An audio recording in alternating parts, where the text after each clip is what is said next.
up, you guys? Welcome to a brand new episode of the Fit Women's Weekly podcast. If this is your first time tuning in, welcome to the show. I hope that you enjoy what you listen to. You decide to go back and listen to previous episodes, and you continue to show up to listen to upcoming episodes. I put out new ones every single week. And with that, I try to put out real information on all things fitness, exercise, nutrition, mindset, my own life experiences so that you guys can figure out the real way to live your most authentic fit life. And I'm super excited today because I am joined once again by a guest. We've been racking it up with some special episodes. Today I'm joined by Stephanie O'Day, who is the host of the Slow Living podcast. She is a New York Times bestselling author.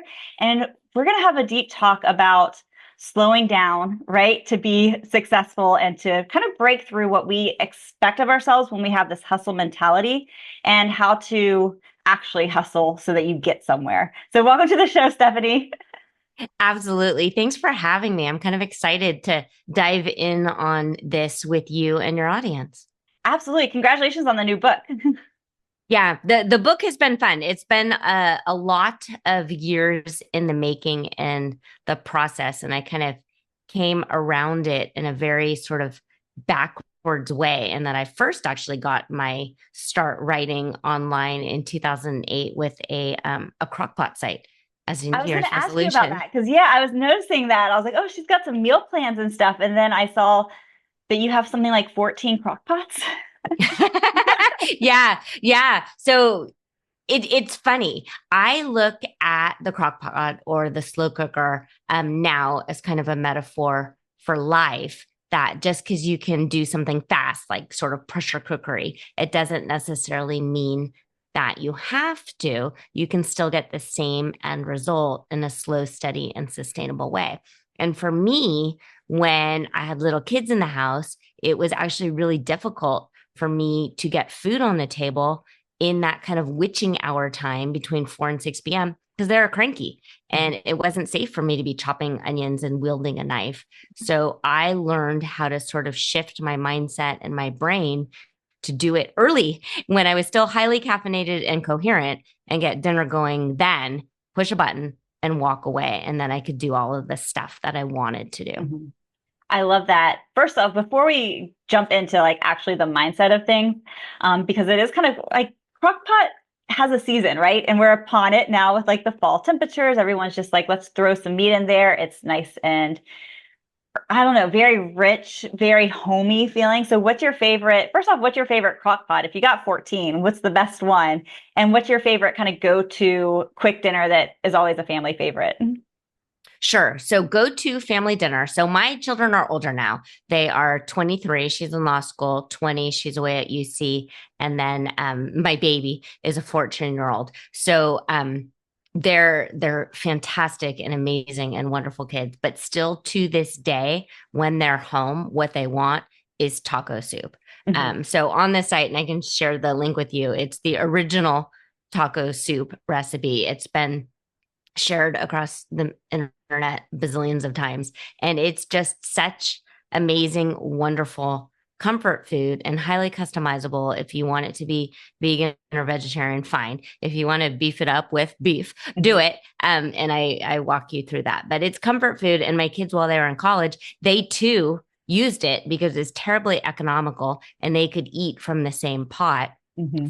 for many meals. And crockpotting and slow cooking in general forces you to plan ahead, because in order to have dinner, you have to be a meal planner. You have to have the food already in the house in order to put it on in the morning and push a button to walk away.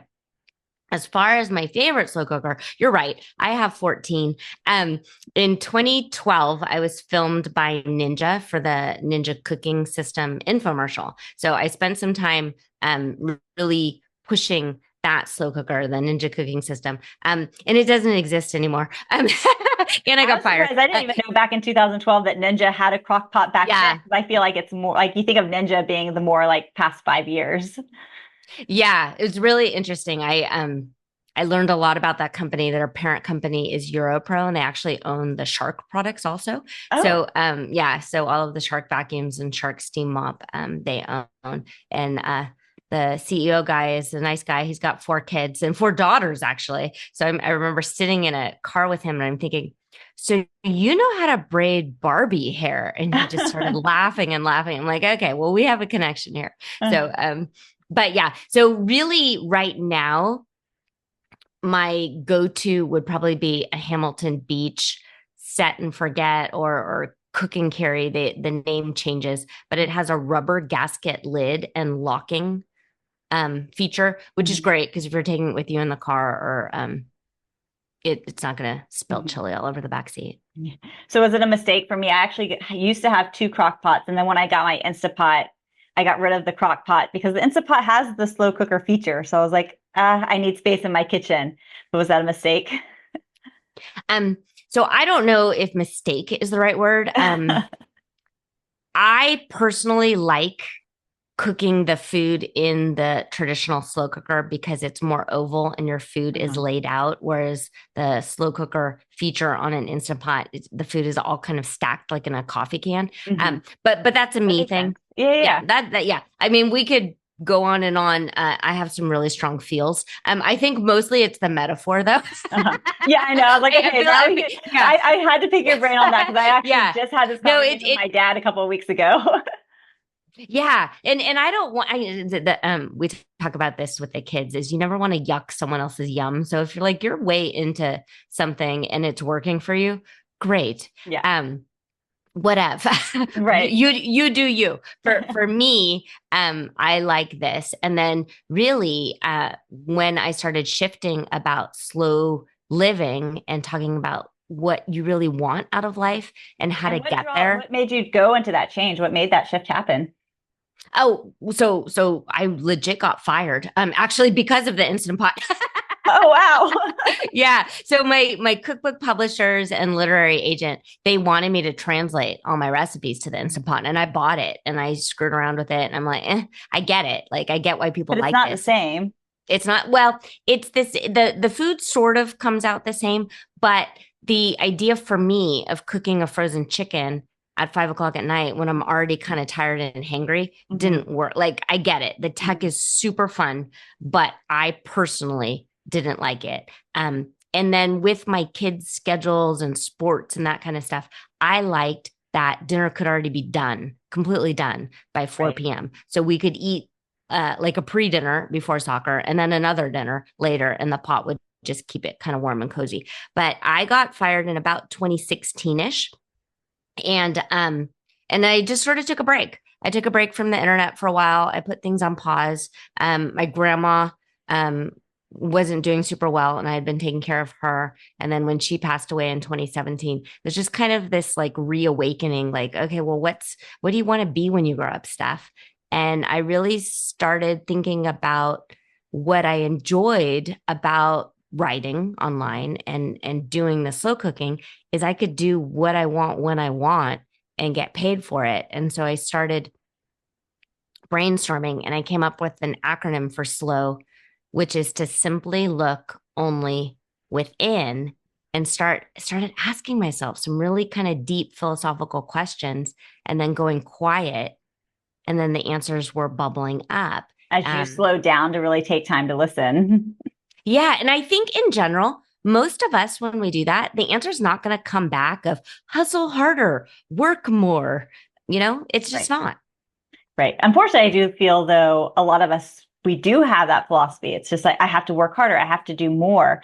I fall into that habit, to be honest, of, if I have a to-do list, my husband has helped me over the years because I do have that hustle mentality to a detriment where it's like, if I have a list of 5 things to do for a day, I am going to get those 5 things done, which means that I'm going to rush through each of those things, which means it's probably only going to be done at 60% of my effort because I have to get it done versus, okay, so maybe I'll only get 3 of those things done, but they'll be done correctly, So how can we actually slow down and have a different perspective of things so that we're more efficient in the long run? Yeah. First off, please know you're not alone. Like we're brought up in this way that what you've produced or what you've accomplished is what people see. And that's how we then feel worthy. But you're worthy no matter what. So that's a given. Like you are already enough. You are already worthy, regardless of whether or not you cranked out your to-do list. I actually think bullet journaling and all of this data tracking people are doing is kind of detrimental in many ways. I know. I'm happy to coach you, Kendall. and I need all mostly the I just help. no. But I should send you if you don't if the publicist didn't send you a book, I will send you the book.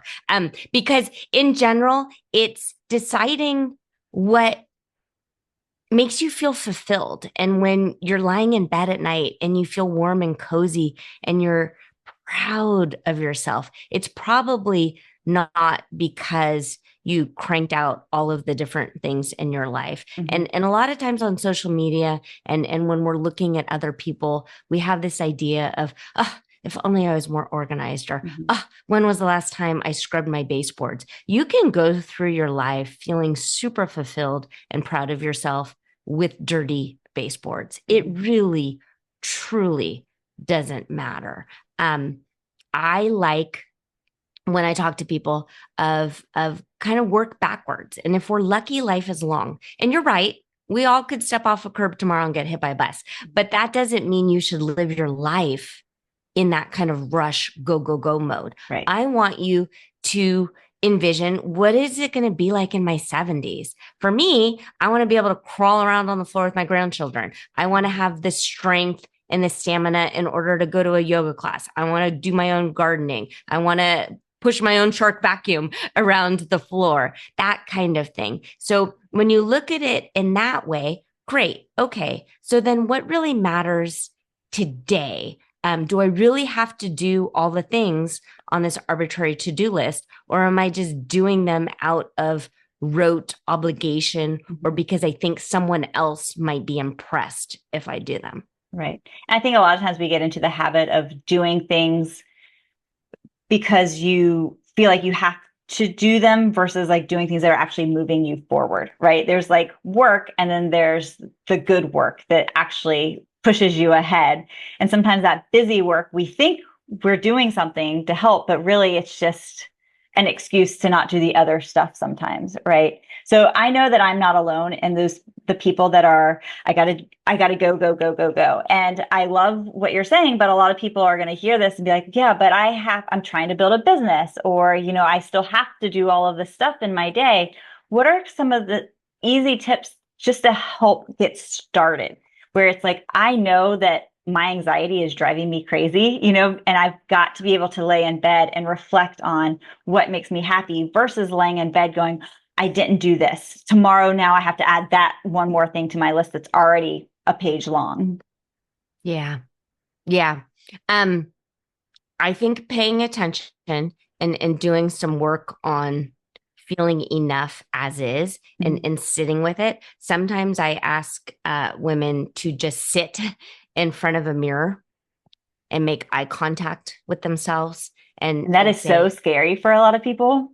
Yeah. Yeah. So knowing that it's scary means that it's important work for you to do, and acknowledging that. And also knowing that you've done scary things in the past and you've moved through them. So feeling uncomfortable and not trying to dismiss that uncomfortable feeling. So many of us numb out. We're numbing out with drugs or alcohol or endless scrolling or searching or researching and over researching. OMG. But you're not going to find the answer you're seeking on TikTok. You're just not. So stop. Take a deep breath and know that you're not alone and that it's all going to be okay. And you can hit the pause button and the world around you is going to still spin. It really was eye-opening to me when I started to lose people that were important to me. So it first came with my grandpa, and then it next came with my grandma. And I remember leaving the hospital, leaving the funeral home, leaving something where it felt like my entire world was ending. And there's still all these people outside walking around drinking their Starbucks. They have no idea what's going on in your life. Yeah. Yeah. And And so when you pay attention to that, it's kind of this like metaphysical moment. Like, wow, okay, what is the next step for me? So I have a daily journaling worksheet, and we can link to it, but it's stephaniaodea.com/daily, DAILY. And the very first question, and this is a guided journaling question versus a brain dump. That's a completely different way to do. If you've got a crazy brain and you need to brain dump, do it. But this is a way that you can still meet these goals. You can still build the business. You can still do the things that you talk about, but in a slow, steady, sustainable way, so you don't crash and burn. But the very first question asked on this daily journaling worksheet is, how do you want to feel today? Well, for some of us, we want to feel confident, or maybe we want to feel proud, or maybe we want to feel at peace. Maybe we want to feel calm, but whatever it is, and it's different. That's why it's a daily journaling worksheet. Some days you are peppy and you're filled with energy, and other days you're not. And that's okay. And it doesn't mean you're doing anything wrong. We are not spreadsheets. We are real humans with ups and downs and all arounds. And OMG, the hormones are for realsies. Like if you had a highly productive Wednesday and you think next Wednesday you should match this past Wednesday, you're not going to be able to do that. You're just not. Or a lot of times if you have a productive Wednesday, the Thursday you're drained. Yes. And it doesn't mean that there's anything wrong with you. I think sometimes people are like, get 1% better every day. Well, that math thing doesn't actually work. It's not possible to be 1% better in all aspects of your life every single day. So please stop falling for internet clickbait, because that's not real life. And then also give yourself grace. I have a small business, get to goof around on social media, got to meet you, also have a day job, and I've been married for 25 years and have 3 children. And I write, coach, teach, and speak about slow living. And maybe to someone that sounds like a complete and total oxymoron, because I am, in all things considered, highly productive. But slow is about simply looking only within. This is what lights me up. This is what fulfills me. I now have front loaded my day and have gotten stuff done and got to chat with you. And now I get to go lie on the couch and binge watch all of the missed episodes of Real Housewives Salt Lake City. And I'm so excited. I'm so excited. That's awesome. And I think it is also important to know, like, yes, you've slowed down, but that doesn't mean that you are not kicking butt yourself. Like you said, you have all these hats, but you said before we started recording that you wake up at 4 a.m. to work from 4 to 6 to make sure that your business is important to you, that you can put that time into it. So I do think that it's really important to stress, just because you're slowing down doesn't mean that you're not prioritizing and actually getting things done.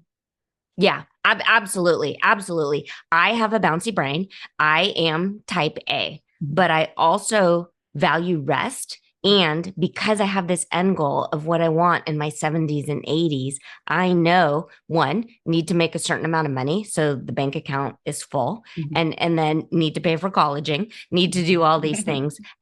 So it's about kind of delaying gratification sometimes, which isn't super sexy, doesn't provide a bunch of clickbait, but you can do what it is you want in life when you figure out the step-by-step game plan in a slow, steady, and sustainable way. What are some simple tips that people can start implementing to start slowing down? Do you block time? Are you like, okay, I work from 4 to 6, and if I'm not done with everything, then I'm not done with it that day? Or are you like, oh, I can push till 6:30? What are some kind of simple tips to start slowing down? Time blocking is very important. And if anyone listening here is like, I keep hearing about time blocking and I just don't get it. You grew up with time blocking because that's how they teach you in school. Exactly. The bell rings, English is over, and you have to move on to math. That is legit what time blocking is. It does not need to be complicated. Right. For 12 years, well, for 16 years, we time block, but yet that's not a habit that we ingrain in ourselves for life, which is really funny when you point that out. Yeah. There's no way you're going to finish the math book in one day. There's no way in my small business I will ever finish all of the things that are bouncing around in my brain, because everything I quote unquote accomplish 3 new ideas. Oh, I should do this now. And oh, I should do that. But that's what makes life fun. That's what makes life sparkle. The idea isn't to do nothing. That's kind of boring. The idea is to do the things you want to do, not the things you feel forced into doing. True. And I'm looking at it from that perspective. If you finish something, you give yourself 2 hours, let's say you didn't quite get done everything that you wanted to, it makes it more exciting because you're like, I didn't finish that project. I get to show up tomorrow morning and continue working on it versus burning out, spending 4 hours on that one thing. Yeah. Well, it's like when you're in the middle of a really good, juicy book and you realize there's only 30 pages left, you're actually kind of bummed. You're like, now what? I have to ration this book. Exactly, for sure. And then at night, do you kind of follow the same routine at night? Do you have a pretty set routine for at 9 o'clock, computer gets closed down. I do my skin routine. What does that look like? Yeah. So earlier than 9 o'clock. So I mean, I'm old now. So I turned 48 in a few weeks and I'm tired and I get up at 4. So I'm pretty much done doing anything for anyone else outside of myself by about 7:30, 8 o'clock. And it works for me because my kids are older. They don't need me as much anymore. But yeah, so we have a 2-story house. The kitchen's closed after dinner. Dishwasher is run usually by 7 p.m. Kitchen's closed. And if anyone is getting up to make themselves a snack, fine. Just, I don't want to know about it. So leave no trace. And then putting the dog to bed. And then I'm upstairs. My husband and I have usually one show we are watching together. And then I'm asleep. So it took a while. It took a lot of deciding on purpose that I am a better person if I get a good night's sleep. And in order to get a good night's sleep, it means because I want to get up early to do this stuff for myself, I have to go to bed early. It sounds like to really create the best slow life for yourself, it really comes down to the processes that you set for yourself. It does take organization. It does take a little bit of planning, just like I tell people with their fitness and their nutrition. You have to sit down and you have to plan, just like all things. If you fail to plan, you plan to fail, right? And it sounds like this is kind of the same thing. It sounds like you're very regimented throughout the day, but that allows you to be able to slow down and enjoy life a little bit better. Yeah, it's interesting because maybe to some it feels like I'm regimented. I think, and probably a lot of people who are somewhat type A, I feel like a procrastinator. I feel like I'm farting around a lot of the time. And I am.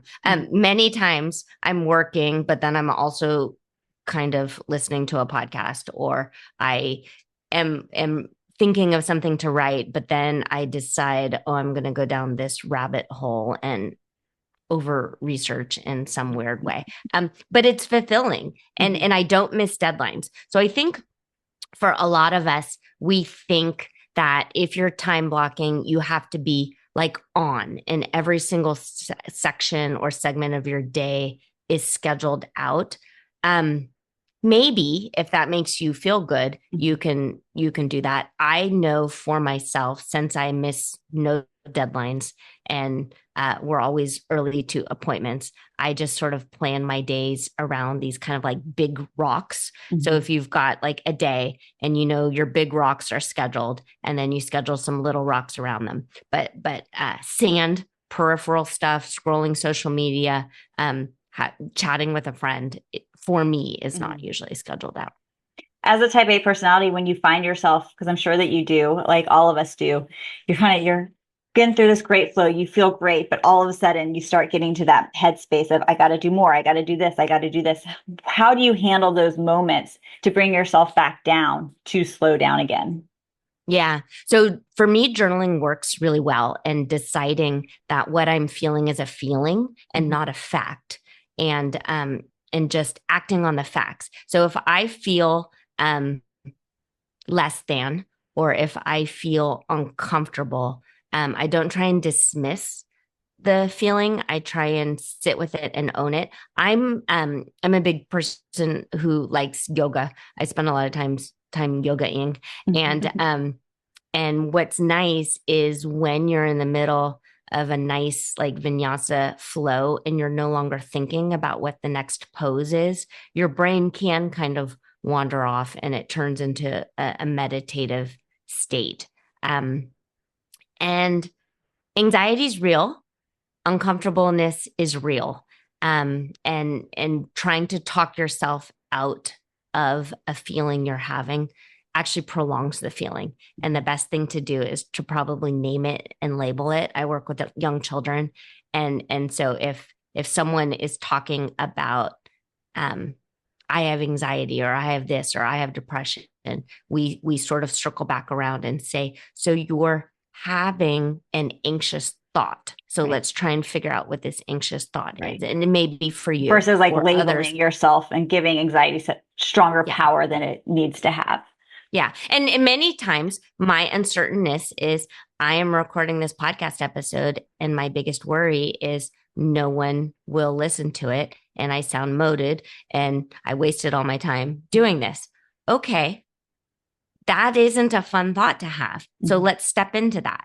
In the great, big, huge scheme of things, is that a big deal or not so big deal? Like, okay, is there still milk in the fridge? Yes. Right. Is the sun still going to come up tomorrow? Yes. Will my dog still love me and drool all over me? Yes. Right. And you met somebody new who's then able to say, if nothing else, hey, you guys, Stephanie O'Day is awesome. Go check out her new book. Yeah. And this is what's so much fun. Like this is what brings sparkle and joy to my life is I never would have met you without the podcast or your podcast. And also FYI, Kindle legit sent me the best podcast email of my life. Like it was so much fun. It was so much fun. I will not lie. I've been working on copywriting a lot my husband and I do copywriting for businesses on the side. So I've been trying to like spruce up some of my own things a little bit more. So I was proud of that. In fact, I sent it down. I was like, look, she enjoyed my copywriting. Yeah. And I've read a lot of really boring things, like really boring things. Yeah. So that made my day sparkle a little bit. So thank you so much for that. Growing up, and something that you said reminded me, I've always had an A-type personality. When I was 15 was when I was first put on anxiety medication. And anytime through college that I would have like, oh my God, I got a C on this organic chemistry test, I'm going to die. My mom would say like, Kindle, in 5 years from now, are you going to remember this test? And I'd say, no, probably not. And she'd go, in 1 year, are you going to be thinking about this test? It's like, no, probably not. She'd go, in 1 week, are you probably going to be thinking about this test? Because you're going to have another test to be preparing for. And I'd, no, you're probably right, Mom. And she'd say, well, then let it go and move on. Don't carry this weight with you for no reason that's going to hold you back from being successful in other areas. I'm really glad that you got to have that kind of mom. She's the best. Wonderful. That is wonderful. If you're listening to this and you're thinking, OMG, my mother would never react that way. Let's see, do I have it in here? I don't have it in here, but I was going to show the cover of the book. But it's healing the adult children of emotionally immature parents or something like that. Well, all right. Yeah. And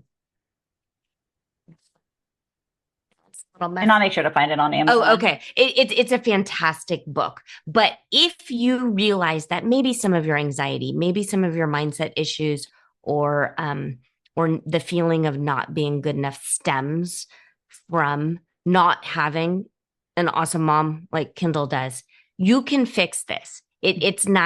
You're not destined to live a life where you feel less than. You can fix this. Yes, you can go to therapy. Yes, you can do all of this other stuff, but there's lots of things that you can do on your own if you, again, sit with those kind of uncomfortable feelings and talk yourself through it. So we talked about it when we first hit record, but sitting and maybe staring at yourself and making eye contact and talking to yourself in a way you wished your parents had, and then sitting with that for a while. If you have so much emotion coming up, that's the work to do. And it's just like when you're learning how to run the first time. It's super uncomfortable. And the best way to get through it is to just get through it. and just do it more often. Face the fear and do it anyway. I know that that's such a cliche thing, but it's so true. And I always tell people, if you purposely avoid something, it most likely means you should be doing more of that thing, right? And the fear that we always have before we do something, we work it up to be 10 times worse than it ever is. I know something that worked for me was like, yes, I have an amazing mom. We're very, very close. That doesn't mean that I've had amazing family. Like, we all have the family drama, right? And I was dealing with some things not too long ago, and my husband said, "Why don't you write a letter to this particular family member?" And I sat down at first, just like, yeah, okay, I'll see what happens. It ended up being an almost 10-page letter. And by the end, kind of like sitting down and looking at yourself, just getting those emotions out. So I highly recommend, I don't know if I've ever shared that with you guys on this podcast, but that really was such a cathartic experience. It is cathartic. It's cleansing. Mm-hmm. And you can be all like spiritual and ritualistic about it if you so choose. Or you can just say, And burn it. That's how part of mine was. Just Yeah. those You can emotions I burn want it to and that say. kind of, yeah. Yeah. It's interesting. Sometimes people go through, like in Alcoholics Anonymous, they talk about like confronting past people, and then they get stuck on that one step. You don't have to actually ever tell anyone any of these thoughts. I love that, of writing the letter and getting it all out of your body. But many times you're never going to fix or change another person. You just have to accept them for who they are. And so that work happens with you. And you don't even necessarily need to tell the other person, "Hey, I'm doing a lot of self-work on myself, and it's because of you." Right. And I didn't write it in my journal. I just wrote it on actual paper that I could either throw away, like you said. I still kept it, but I didn't want it to be something where every time I opened my journal that I had that. It's like, okay, I got those feelings out. Let's put it away for a second. I don't need to be reminded every day that I write in my journal of that moment. Yeah. Yeah. I love it. And one thing that you talked about in a recent podcast, I know that we're coming up on time, was you talk about multitasking. And I actually talked about this not too long ago with a neuroscientist that I had on as well, because I think that this is something so important for us to discuss, where multitasking and hustling used to be something that we found pride in, right? I can do 5 things at once, and I can go off of only 4 hours of sleep. Now we say, having the David Goggins mentality or the Gary Vaynerchuk mentality is not always so great anymore. I don't want that lifestyle, and I don't want my clients to have that lifestyle. So what do you recommend for people who kind of get stuck in the multitasking world to help them slow down and focus on one thing at a time? Yeah, no, that's a great question. And also, I want to point out that two of those people that you mentioned are both men. So don't ever try and match, because we are not the same Z's. And Right. And as we touched upon earlier, hormones are a real thing, and paying attention to your own ebbs and flows. So you're not a spreadsheet. You're not a robot. You are a real, actual human. And what I want for you is to live a long lasting life where all parts of your life are working in a nice way. What's the point of chasing some sort of arbitrary business goal or accolade if your marriage is falling apart, or if your kids don't even want to be around you? Right. I want all parts of your life to feel fulfilling and for you to be proud of them. Multitasking is interesting because we all do it all of the time anyway. If you're on a walk and you're listening to a podcast, you're doing lots of things already. So there's no black or white when it comes to living a life well lived.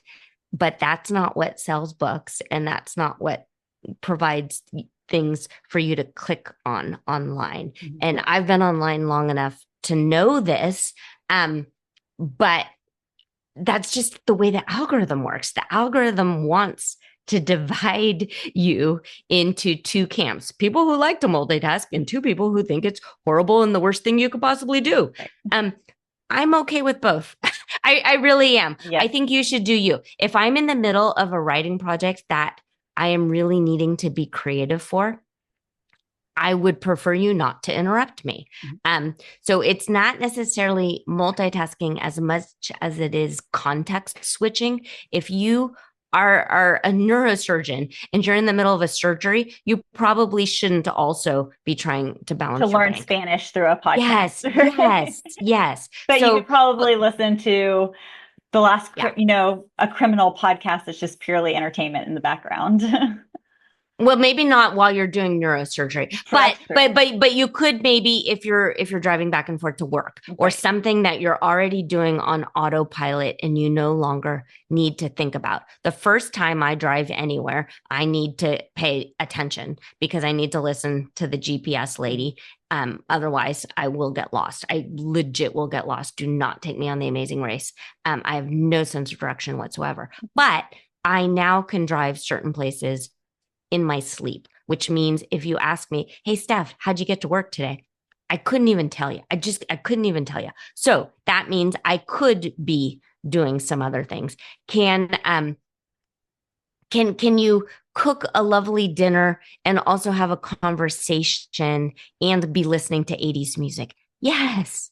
Yes. So I say no just because my cooking time is my time after teaching live classes. My husband knows to stay in his office because I just need, I'm an introvert.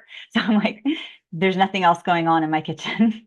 Okay. But but again, you do you. I guess really what my take home is I don't want you to beat yourself up in your brain. Mm-hmm. If you are doing something and it's working well for you, great. Mm-hmm. If it's not, fine.